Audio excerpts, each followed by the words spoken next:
إن الحمد لله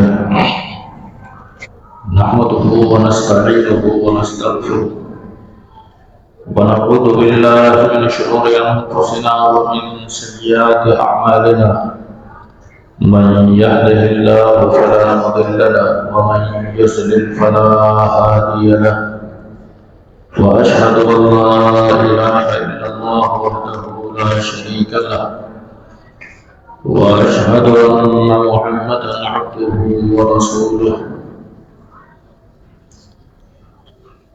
يا أيها الذين آمنوا اتقوا الله حق تقاته ولا تموتن إلا وأنتم مسلمون يا أيها الناس اتقوا ربكم الذي خلقكم من نفس واحدة وخلق منها زوجها وبث منهما رجالا كثيرا ونساء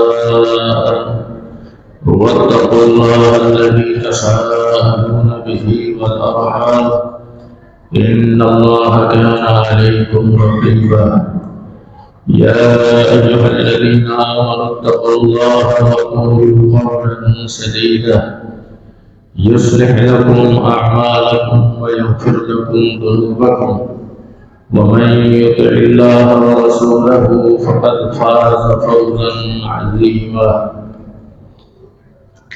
أما بعد فإن خير الحديث كتاب الله وخير الهدي هدي محمد صلى الله عليه وسلم وشر الأمور محدثاتها وكل محدثة بدعة وكل بدعة ضلالة وكل ضلالة في النار أما بعد فأعوذ بالله السميع العليم من الشيطان الرجيم رب اشرح لي صدري ويسر لي أمري واحلل عقدة من لساني يفقهوا قولي سبحانك لا علم لنا إلا ما علمتنا إنك أنت العليم الحكيم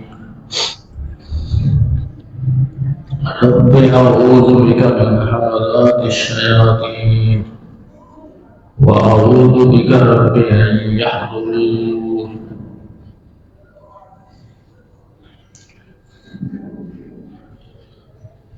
قال الله سبحانه وتعالى في القرآن المجيد والفرقان الحميد وإن تعدوا نعمة الله لا تحصوها إن الله لغفور رحيم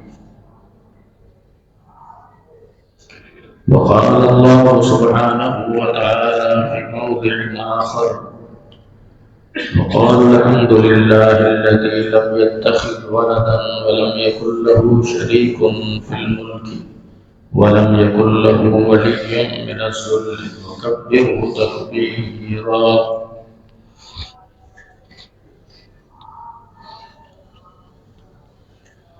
ارشاد باری تعالی ہے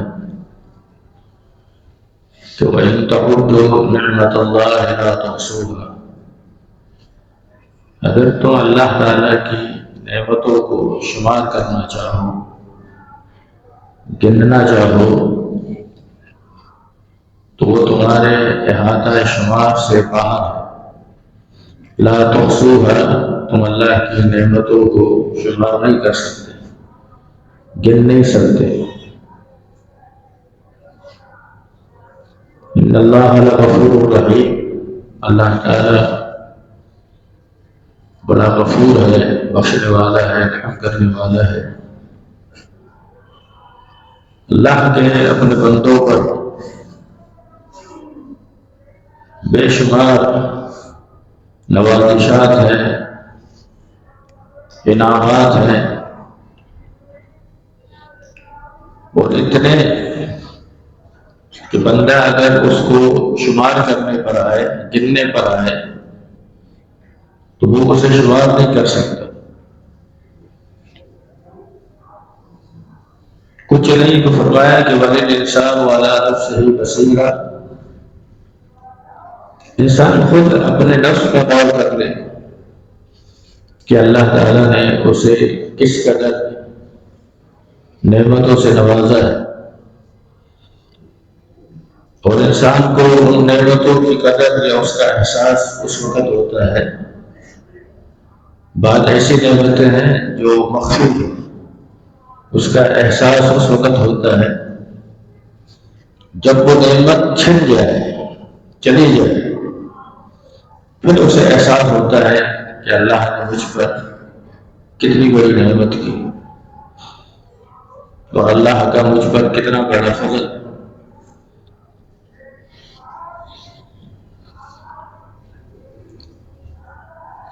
ان نعمتوں میں سب سے بڑی نعمت جو احسان کے درجے میں ہے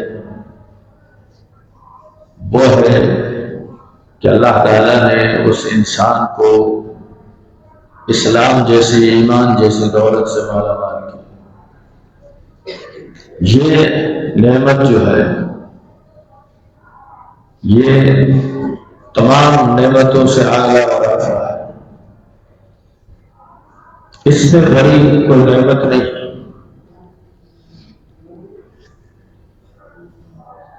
اللہ تعالیٰ نے قرآن مجید کے اندر اس نعمت کے تعلق سے فرمایا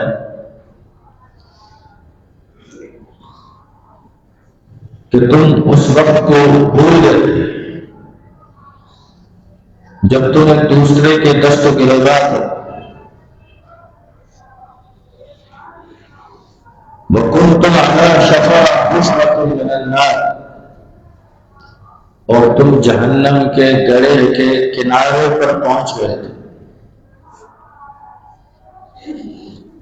فَأَنْقَذَكُم مِّنْهَا، اللہ تعالیٰ نے اس جہنم کے گڑھے میں تمہیں گرنے سے بچا دیا۔ فَأَصْبَحْتُم بِنِعْمَتِهِ إِخْوَانًا، اور تم اللہ کی نعمت اسلام کے سبب سے آپس میں بھائی بھائی بنے۔ یہ بہت بڑی نعمت ہے۔ انسان کو شاید دنیا کے اندر اس نعمت کا اتنا ادراک اور احساس نہ ہو، کیونکہ جتنا کسی کا ایمان مضبوط ہوگا اتنا ہی اسے اس نعمت کا زیادہ احساس ہوگا، اور جتنا وہ دینی اعتبار سے اس کا تعلق کمزور ہوگا اتنا ہی اس نعمت کا ادراک اور احساس بھی کم ہوگا۔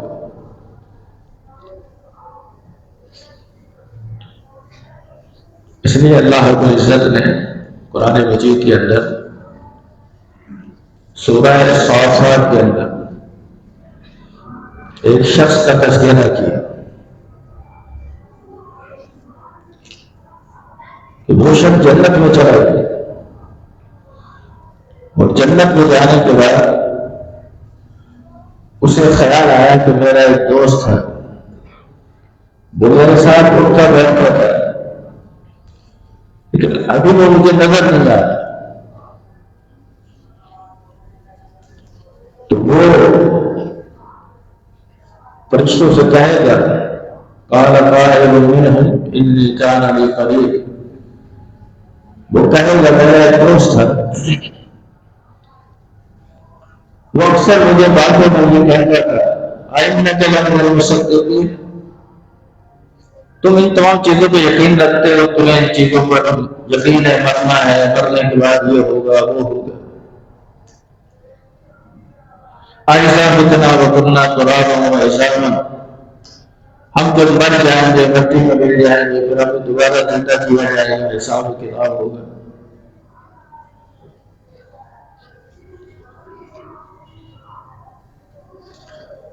فرشتے اس سے کہیں گے کہ تم اس کو دیکھنا چاہتے ہو؟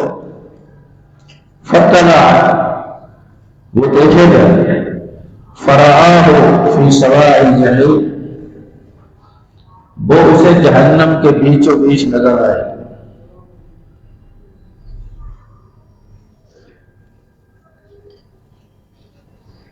اس موقع پر یہ جنتی شخص کہے گا تَاللَّهِ ان کدت لتردی، اللہ کی قسم میں تیری باتوں میں نہیں آیا اور جو بات تو مجھے جس طرف لے جا رہا تھا میں نے اس سے کنارہ کشی کی. قریب تھا کہ تو مجھے اس جگہ پر پہنچا دیتا. میں بھی آپ جہنم میں تیرے ساتھ ہوں. ولولا نعمت ربی، اور اگر میرے رب کا انعام نہ ہوتا، اللہ کی نعمت مجھ پر نہ ہوتی، اسلام جیسی دولت میرے پاس نہ ہوتی، لکنت من المحضرین، میں بھی آج تیرے ساتھ ہوں.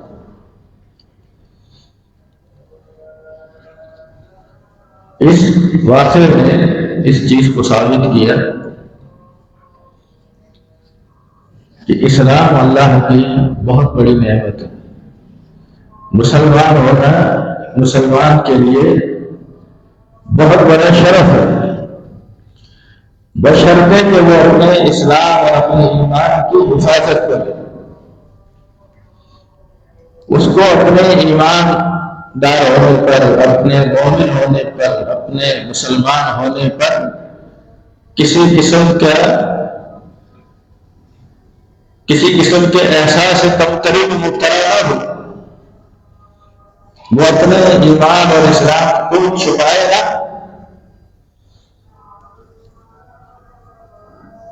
کیونکہ اسلام کی پوری تعلیمات کے اندر کوئی تعلیم ایسی نہیں جس پر مسلمان اس تعلیم کو اپناتے ہوئے شرم محسوس کرے، اس تعلیم پر عمل کرتے ہوئے وہ اپنے آپ کو احساس کمتری میں مبتلا کر لے. جتنی بھی تعلیمات ہیں، دین کا جو بھی حکم ہے،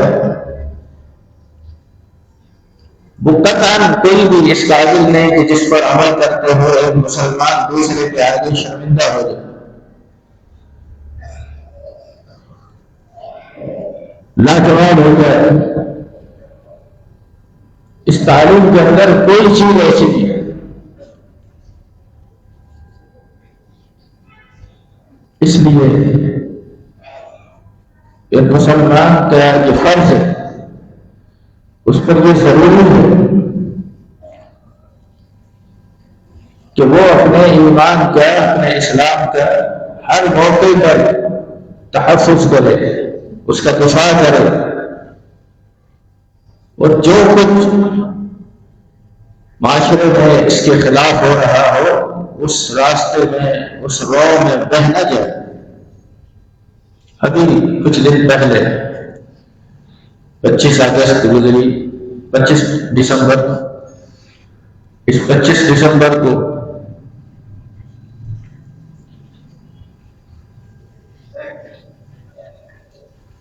عیسائیوں کا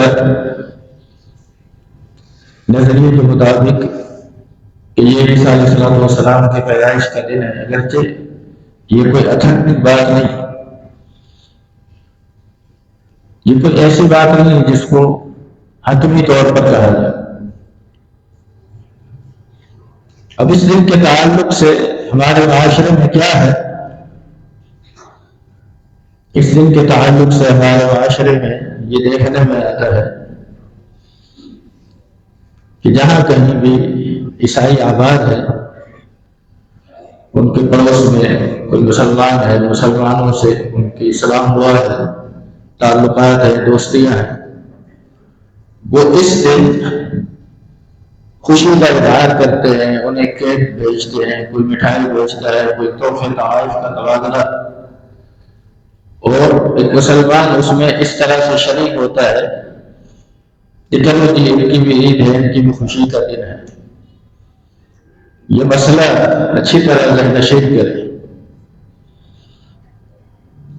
کہ کسی بھی شخص کا جو کوئی مذہبی تہوار ہے اس میں ایک مسلمان شریک نہیں ہو سکتا. اس مذہبی تہوار میں کسی طرح سے شرکت یا اس کی حوصلہ افزائی کا مطلب یہ ہے کہ آپ اس کو صحیح سمجھتے ہیں، اس کا کوئی نہ کوئی اس سے کوئی عقیدہ اور کوئی بات وابستہ ہے،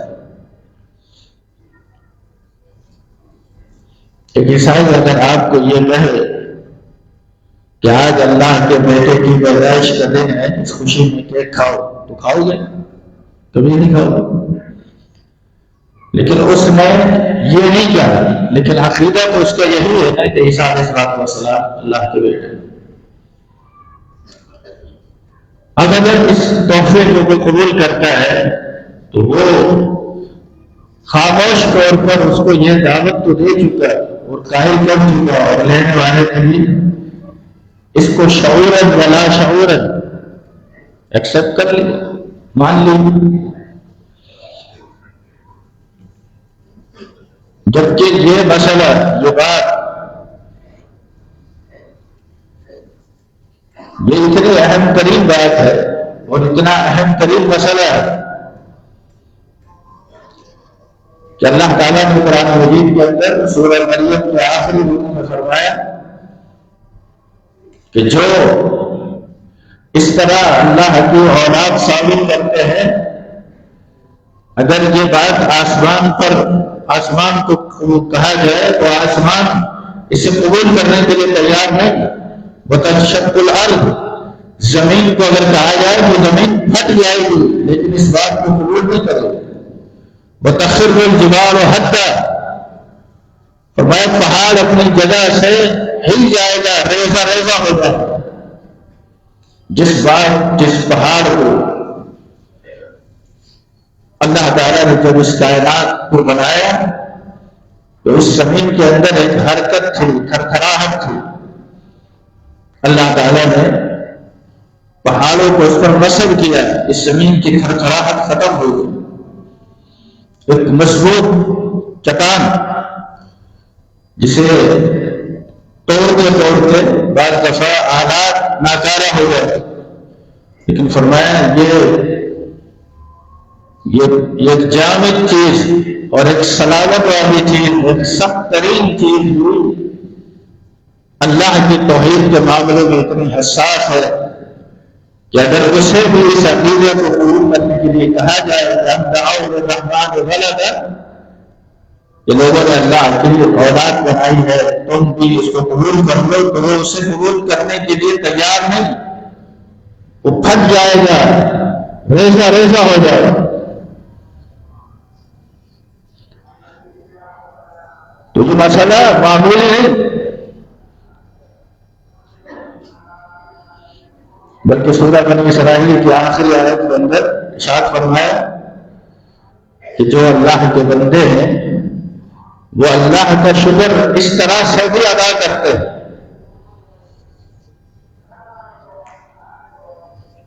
وہ کہتے ہیں الحمدللہ الذی، تمام تعریفیں اللہ کے لیے ہیں۔ اے اللہ تیرے لیے تمام تعریفیں ہیں۔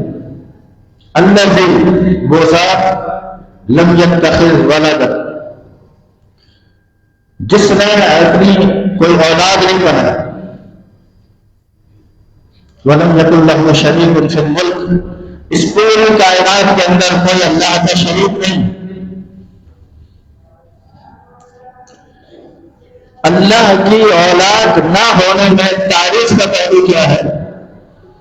یعنی تمام تعریف اس اللہ کے لیے ہے جس کی کوئی اولاد نہیں، جس کا کوئی شریک نہیں۔ اس میں اللہ کی تعریف کا پہلو کیا ہے؟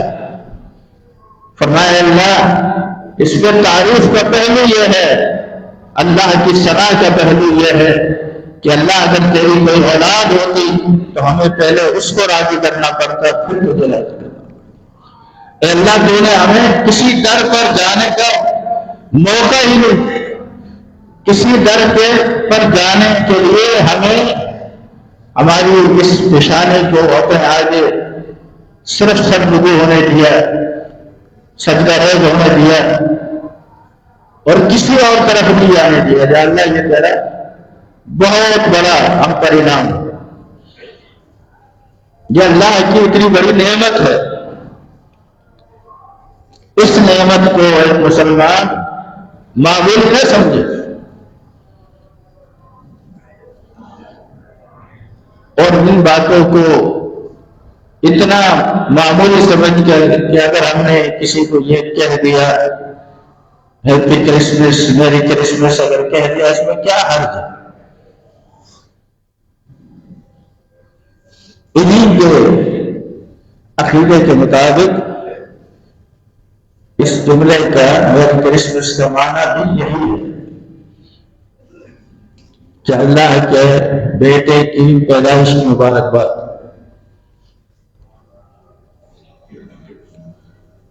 جبکہ ایک مسلمان کا یہ عقیدہ نہیں،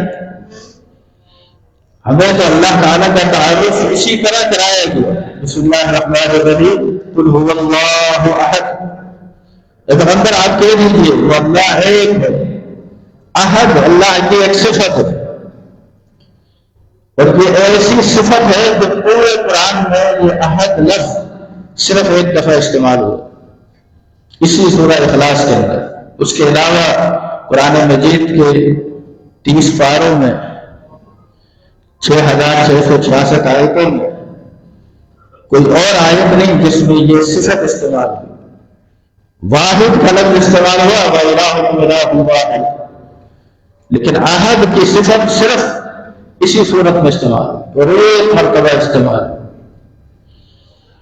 پیغمبر آپ کہہ دیجیے اللہ ایک ہے، اکیلا ہے، اللہ الصمد، اللہ صمد ہے، بے نیاز ہے۔ امام بخاری رحمۃ اللہ علیہ صحیح بخاری میں کتاب التفسیر میں اسی آیت کے تحت فرماتے ہیں کہ صمد ایسی سرداری کو کہا جاتا ہے جس کے آگے کوئی سردار نہ ہو،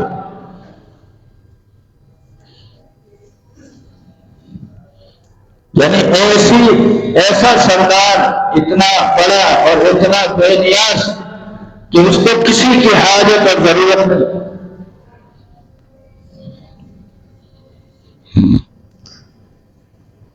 لم یلد، اس کی کوئی اولاد نہیں، اس نے کسی کو جنا نہیں۔ ولم یولد، وہ کسی کی اولاد نہیں، نہ اس کا بیٹا ہے نہ اس کا والد ہے۔ ولم یکن لہ کفوا احد، اور اس کائنات کے اندر کوئی بھی اللہ کا کسی بھی حوالے سے شریک نہیں۔ آپ یہ مت سمجھیں یہ بڑا دھوکہ ہے، یہ بعض لوگوں نے دین کے نام پر دین کا نام استعمال کر کے یہ دھوکہ دینے کی کوشش کی۔ کہنے لگے غیر اللہ کو اگر کوئی آدمی سجدہ کرنا، اب کرتے تو ہے نا، غیر اللہ کو مزارات خدا کے سجدے شروع کر دیتے، کہتے ہیں کہ سجدہ کو تھوڑی ہے، سجدے کی شرائط ہے۔ کیا شرط ہے؟ انسان اپنی پیشانی کو زمین پہ رکھے، اس کے ساتھ آدھا سجدے میں چلے جائیں، قبلے کی طرف رخ ہونا چاہیے، اگر اپنا سر تھوڑا سا رکھ کے اٹھا لے فوراً تو بھی سجدہ نہیں ہوگا، غیر قبلہ رخ ہوگا تو نہیں ہوگا۔ اللہ کو سجدہ کرنے کی یہ شرط ہے۔ اس کا معنی یہ نہیں ہے کہ اگر کوئی شخص کسی انسان کو پوچھتا ہو تو اس کو بھی قبلہ رخ کھڑے ہو کر پھر اس طرح سے سجدہ کرے گا تو سجدہ ہوگا، اگر اس کا منہ بغداد کی طرف ہوگا اور اس کو سجدہ کرے گا اس کو سجدہ نہیں ہوگا۔ یہ منطق اپنے پاس رکھو، ایسی کوئی شرعی تعبیرات نہیں، ایسا کوئی شرعی مسئلہ نہیں۔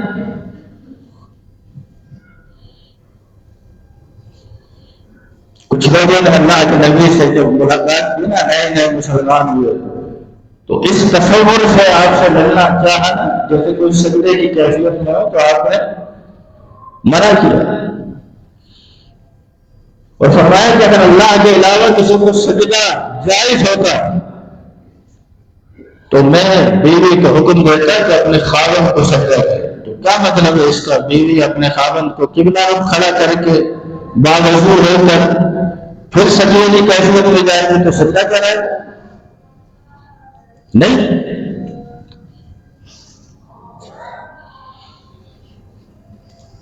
میں اب یہ کر رہا تھا کہ شرک کسی بھی درجے میں ہو، یہ نہیں ہے کہ معمولی قسم کا شرک نہیں ہے۔ اللہ کے رسول صلی اللہ علیہ وسلم ایک غزوے میں صحابہ کرام آپ کے ساتھ تھے، غزوہ حنین میں، اور کچھ نئے مسلمان بھی تھے۔ انہوں نے دیکھا کہ مشرکین ایک درخت کے پاس اپنے اسلحے کو رکھتے ہیں، لٹکاتے ہیں۔ اس سے ان کے دل میں یہ بات آ جاتی ہے کہ اب ہم جنگ کے اندر فتح یاب ہو کر لوٹیں گے۔ اس درخت کو وہ ذات انوات کہتے تھے۔ جو نئے مسلمان ہوئے تھے انہوں نے اللہ کے رسول صلی اللہ علیہ وسلم سے کہا اجعل لنا، اللہ کے رسول ہمارے لیے بھی بنا دیجیے ذات انوات، جیسے ان مشرکین کا درخت ہے ذات انوات، ایسا ہمارا بھی کوئی درخت ہو، ہم اس پر اسلحے لٹکائیں۔ اب یہ صحابہ کرام اللہ کے علاوہ کسی اور کو سجدہ کرنے والے نہیں تھے، ان کی توحید کے اندر کسی قسم کی نشت نہیں تھی۔ وہ یہ نہیں کہہ رہے تھے کہ اللہ کے رسول آپ ہمیں کوئی ایسا درخت بنا دیجیے تو ہم اس کو سجدہ کریں، یہ نہیں کہا۔ اس سے مدد مانگے، یہ نہیں کہا۔ اس سے اپنی حاجت روائی اور مشکل کشائی کیا۔ آپ نے فرمایا قولکم ھذا، تمہارا یہ کہنا، تمہاری یہ بات بالکل ایسے ہی ہے جیسے موسیٰ علیہ السلام بنی اسرائیل کے ساتھ جا رہے تھے اور راستے میں بنی اسرائیل نے دیکھا، موسیٰ علیہ السلام کے ساتھیوں نے دیکھا، بنی اسرائیل نے دیکھا ایک قوم سے گزر ہوا اور وہ قوم اپنا ایک معبود بنا کر اس کے آگے جھکی ہوئی تھی۔ تو بنی اسرائیل نے موسیٰ علیہ السلام سے کہا اجعل لنا الہا کما لہم آلہہ، اے موسیٰ ہمارے لیے بھی کوئی ایسا الہ بنا دیجیے جیسا ان کا الہ ہے۔ آپ نے فرمایا تمہارا یہ تقاضا کرنا، یہ مطالبہ کرنا ایسا ہی ہے جیسے بنی اسرائیل نے موسیٰ علیہ السلام سے مطالبہ کیا تھا۔ اس بات نے اس چیز کو ثابت کیا کہ شرک چاہے کروڑویں حصے میں بھی کیا جائے وہ اسی طرح شرک ہے جیسے ایک انسان کھلم کھلا اللہ کے ساتھ شرک کرے۔ شرک کے اندر یہ معاملہ نہیں کہ یہ کم درجے کا شرک ہے تو اس کا عذاب اور اس کی ویلیو کم ہو، نہیں۔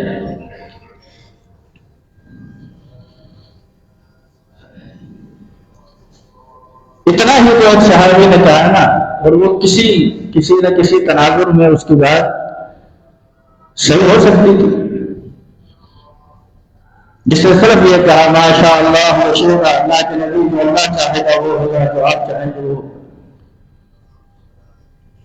تو آپ نے فرمایا قل ماشاء اللہ وحدہ، یہ کہو کہ صرف ایک اللہ جو چاہے گا وہ ہوگا۔ یہ کیا کہ تم نے میرے اللہ کی مشیت کے ساتھ میری مشیت کو ملا دی؟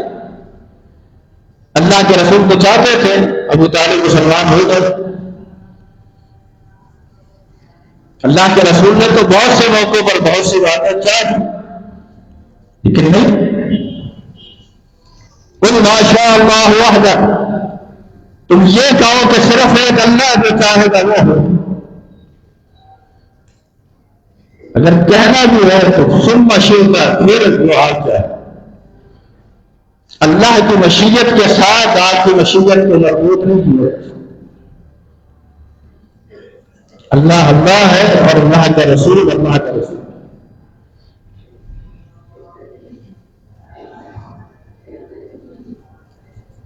اور قرآن مجید اس تعلق سے بھرا پڑا۔ قل پیغمبر آپ کہہ دیجئے، مسئلہ عقیدے کا ہے، آپ بیان کیجیے۔ لا املک لنفسی ضرا ولا نفعا، میں اپنے نفس کے لیے بھی نفع اور نقصان کا مالک نہیں۔ ولو كنت عالم الغیب، اگر میں عالم الغیب ہوتا لاستبشرت من الخیر، میں بہت سی خیر جمع کر لیتا۔ وما مسنی السوء، اور مجھے کبھی کوئی تکلیف نہ پہنچتی۔ اللہ کے رسول نے اپنی زندگی میں اپنی تمام اولاد کا صدمہ دیکھا۔ آپ کا 18 ماہ کا بیٹا ابراہیم آپ کے ہاتھوں کے اندر دم توڑ رہا تھا، صحابہ کہتے ہیں اس کی سانس اس طرح اکھڑ رہی تھی جیسے ایک مشکیزے کا، چھوٹے سے مشکیزے کا منہ کھول دیا جائے اور اس سے جو پانی نکلے گا تو مشکیزہ جیسے اوپر نیچے ہوتا ہے، اس طرح یہ بچے آخری سانسیں لے رہا تھا۔ اللہ کے رسول صلی اللہ علیہ وسلم اس کی زندگی کو لانے پر قادر نہیں تھے، اس کی سانسوں کو واپس کرنے پر قادر نہیں تھے۔ آپ کی آنکھوں میں آنسو آ گئے، دل رنجیدہ ہو گیا۔ سنن ابن ماجہ کی روایت کے مطابق فرمایا کہ ان القلب یحزن، ابراہیم دل بڑا رنجیدہ ہے، اور ان العین تدمع، آنکھوں میں آنسو ہے، والقلب یحزن، دل رنجیدہ ہے، اور ہم تیری جدائیگی سے پریشان بھی ہیں، غمزدہ بھی ہیں، لیکن ہم کوئی ایسی بات نہیں کہیں گے جس سے اللہ ناراض ہو۔